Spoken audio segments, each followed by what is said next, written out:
हाँ नमस्कार साथियों, आइए हमारे चैनल देहाती अनमोल कहानी में आप सबका स्वागत है। हमारे चैनल में हम आशा करते हैं सब लोग ठीक होंगे, अच्छे होंगे, सुखी होंगे। साथियों आइए चलते कहानी की तरफ। बहुत अच्छी कहानी। साथियों अगर हमारे चैनल पर आप नए हैं तो हमारे चैनल को लाइक सब्सक्राइब शेयर अवश्य करें। साथियों आइए चलते कहानी की तरफ। बहुत अच्छी कहानी है, आगे गौरते हैं कहानी में। आइए।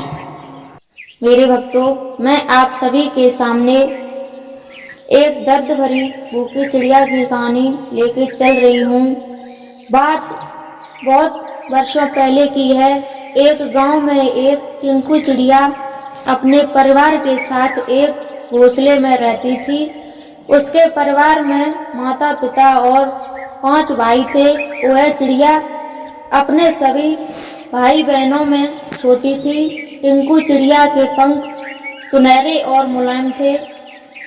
वह एक अलग ही तरह की चिड़िया थी। उसकी माँ सभी बच्चों में से सबसे अधिक उससे प्यार करती थी। माँ ने उसको अच्छे संस्कार भी दिए थे। माँ के द्वारा वह घंटा घर की ताल पर चहकना सीख चुकी थी। उनके घोंसले वाले पेड़ के पास एक घंटा घर था और पास में एक बुढ़िया का घर भी था। वह बुढ़िया उस चिड़िया के परिवार को बहुत प्यार करती थी। रोज उनके लिए खाना रखने आती थी। टिंकू चिड़िया का परिवार उस बुढ़िया के द्वारा दिए जाने वाले भोजन पर ही निर्भर था।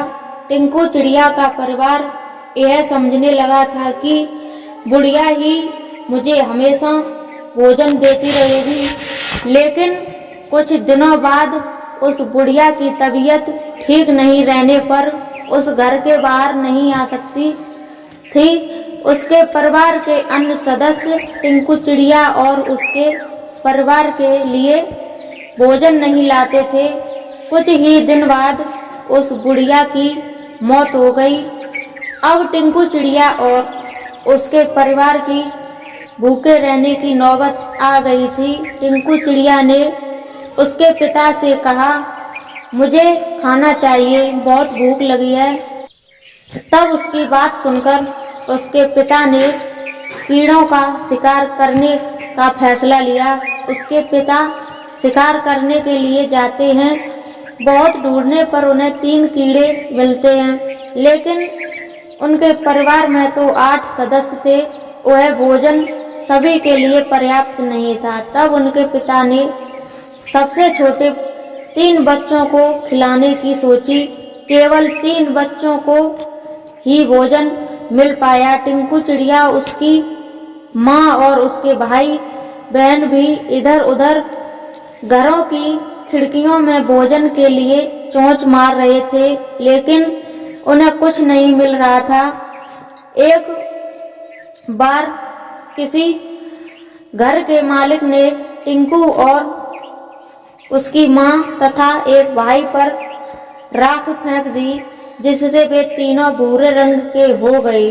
दूसरी तरफ टिंकू के पिता को बहुत ढूंढने पर एक ऐसी जगह मिल गई जहाँ पर बहुत सारे कीड़े मकोड़े थे, जहाँ से टिंकू के परिवार को कई दिनों तक भोजन प्राप्त हो सकता था। टिंकू के पिता घर पहुँचते हैं तो उन्हें कोई नहीं मिलता है। टिंकू के पिता परेशान हो जाते हैं। थोड़ी देर बाद टिंकू, उसका भाई और उसकी माँ घर पहुँचते हैं। तब उसके पिता उन्हें पहचान नहीं पाते हैं। वे तीनों शरीर पर राख की वजह से भूरे रंग के दिखाई दे रहे थे। उन्हें देखकर टिंकू के पिता को गुस्सा आ जाता है। वे उन्हें दूसरा समझकर उन्हें वहां से भगा देते हैं। टिंकू ने अपने पिता को समझाने की बहुत कोशिश की, लेकिन वे नहीं माने। तब टिंकू ने सोचा कि हम तीनों का तालाब में जाकर नहाना ही ठीक रहेगा, ताकि शरीर पर जो राख लगी हुई है वह हट जाए और जब हम वापस जाए तो पिताजी हमें पहचान लें। उन्होंने ऐसा ही किया। तीनों तालाब में नहाने के बाद वापस अपने घर पहुँचे तो टिंकू के पिता ने उन्हें पहचान लिया। टिंकू चिड़िया के पिता ने अपनी पत्नी और बच्चों से माफ़ी मांगी और उन्हें भोजन दिया और सभी साथ में खुशी से रहने लगे। अब उन्हें भोजन की कोई समस्या नहीं थी। इस कहानी से हमें यह सीखने को मिलता है कि संसार में चाहे कोई भी हमारा कितना भी सगा क्यों ना हो, हमें उस पर निर्भर नहीं रहना चाहिए। इस कहानी में हमें एक छोटी सी चिड़िया की वजह से बहुत कुछ सीखने को मिला है। राधे राधे, जय श्री कृष्णा।